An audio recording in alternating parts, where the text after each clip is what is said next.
Richmond. Members, oh, shit.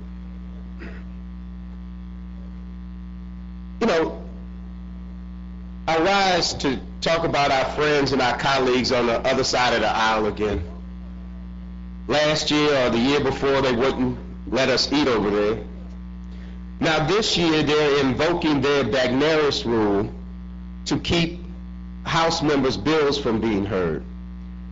And we have two options. We can pass a rule ourselves, or we can just have a common courtesy among us that if we decide to object to hearing a senator's bill because we think it needs more study, we don't like the fiscal note, or we just don't like the author, we should be able to do that. And I know that it's happened to a couple of our members, and I don't think we should allow them to delay issues that are important to us and they didn't do it to me, but they did it to several members that I know. I don't think we should let that body do that to us. And I guess at the appropriate time, whenever we get to Senate bills, I may have a motion, but we should at least try to talk to our senators as nicely and politely as they deserve to encourage them not to summarily or arbitrarily put our members' bills back on the calendar.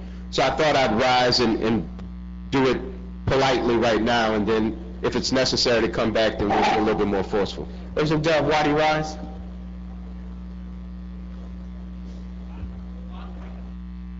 Thank you, Mr. Speaker. And I would just like to reiterate what the representative saying. That was my committee he's talking about, and it was a blatant, retaliatory, vengeful deal against my members that voted against the bill, and they were being tabled. And I agree 100% on what the gentleman is saying, and we really need to look at this hard because it is not correct. And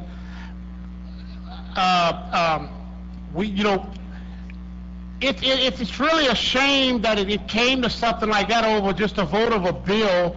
And it wasn't just one member, two members. It was all 9 members that voted against this certain senator, which I won't say his name, but I think everyone in here knows who I'm talking about.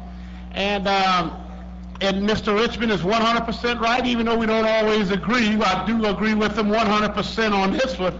And something needs to be done, because they cannot just take our bills and put them on the side because they don't like the way we vote. It's just wrong. Thank you, Mr. Hatt. Thank you. It's wrong.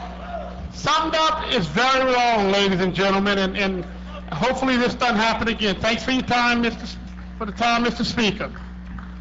Thank you, Representative. All right, let's move on.